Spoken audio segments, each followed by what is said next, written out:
We've just recently marked the 8th anniversary of the collapse of Lehman Brothers amid the chaos from the financial crisis. And the impact of that continues to be felt. Just this week, the Federal Reserve once again keeping interest rates incredibly low. And some say the low rates have prompted bad behavior, like Wells Fargo opening up unauthorized bank accounts. So where do things stand now between Wall Street, Washington, the economy, and the American public? Tom Russo has a unique perspective on it all. He was the chief legal officer of Lehman Brothers and is currently chief counsel of AIG. Tom joins us now. Tom, what has changed in these 8 years? Well, I think a lot has changed. I think after Dodd-Frank, there's a different attitude. I think there's certainly a lot more regulation. I think the capital cushions are much greater now. The emphasis on stress testing is more. Having living wills by the major institutions, in and of itself, I'm personally not crazy about the idea, but what it's done is it forces people to think through what if something should happen. And I think all of that is very positive. When Federal Reserve Chairman Ben Bernanke was on our show and he wrote about it in his book, The Courage to Act, he said they did everything they possibly could to keep Lehman Brothers alive, and then there was nothing left that they could do legally. Is that true, Tom, or do you think there were things they could have done? I certainly would respectfully disagree, as I think most people who have looked at it would disagree. They had plenty of power under Section 13(3). When Congress looked at it through the Federal Crisis Commission, they were asked for documentation about not having power. There was a recent paper done by the chairman of the economics department at Johns Hopkins, Lawrence Ball, in a 214-page paper, which he went through a thorough analysis, and he also came to that conclusion. And more important, the emphasis was on this particular section, but there was the primary dealer's credit facility in which Lehman had well over $130 billion that was pledgeable, and they could have gotten another $88 billion out of that, so they didn't even need the power under Section 13. I think it was really a judgment call at the time in which they miscalculated the effect of Lehman, and it was a bad judgment call. When you look at today's environment, the Wells Fargo news of this week, the fact that we're sitting at these interest rates where we are 8 years after, are we still really living in an environment that was caused by that mistake not to save Lehman? I don't think one is that related to the other. I think the not saving Lehman, which ironically they saved AIG the next day, where I'm in the exact same position that I was at Lehman, and ironically at the encouragement of the Fed to take that position.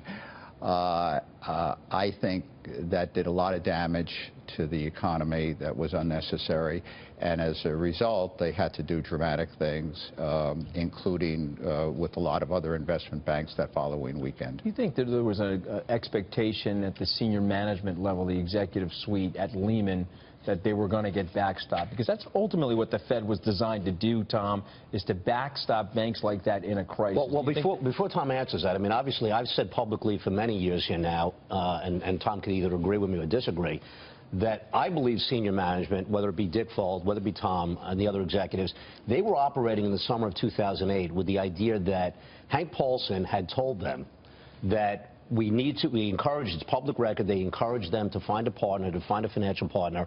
But I believe that management was operating on the premise that Paulson gave them this sort of put option that said, we will always be there for you. And so, am I crazy, or was that in fact what was happening? Well, I don't, personally, I don't know that Paulson said anything as clearly as you've articulated. Well, he couldn't say it, Tom, he couldn't say it exactly. I think what happened, the body language. It's just the data. If you look at the data, I think people felt that after the saving of Bear Stearns, and remember the week before they saved Freddie, they saved Fannie, I think the feeling was that there was facilities at the Fed which could have been very, very helpful, whether it be the power of the Fed through a particular section or through effectively the window. And I remember that weekend very well. It's hard to forget it. We sent a note to the Fed explaining the ramifications, and I personally didn't think anyone could have made that decision, but I think it was a miscalculation by them of what Lehman would mean, which became very, very apparent, and they had to totally reverse it. And one thing I think was part of it is the Wall Street Journal actually did an editorial on that Friday of Lehman weekend, and they were talking about no more bailouts, and I think it was the moral hazard issue was trumping the view of what Lehman would mean, and I think the moral hazard took second stage after letting Lehman go because of the mess in the markets. You're now at AIG. It was one of the most successful bailouts in corporate history. They paid all the money back to the American government plus interest, so the American taxpayer actually made money off the bailout. So Tom, why are these bailouts such stigmas, if you will, of political craziness over the bailout situation? You know, it's funny, the bailouts were highly successful, probably saved the economy, and the reaction was to limit the Fed's power to do bailouts. And if they would have labeled it something other than bailout, I think you might have gotten a different result. And I think underlying it is the psychology that the banks caused the problem, they got bailed out, the rest of the American public didn't. Let's punish the banks. Let's have no more bailouts. Let's punish the executives who ran it. And I think, like all things, that's a superficial way of looking at it. Everyone was involved in the crisis. The consumer was involved. The banks were involved.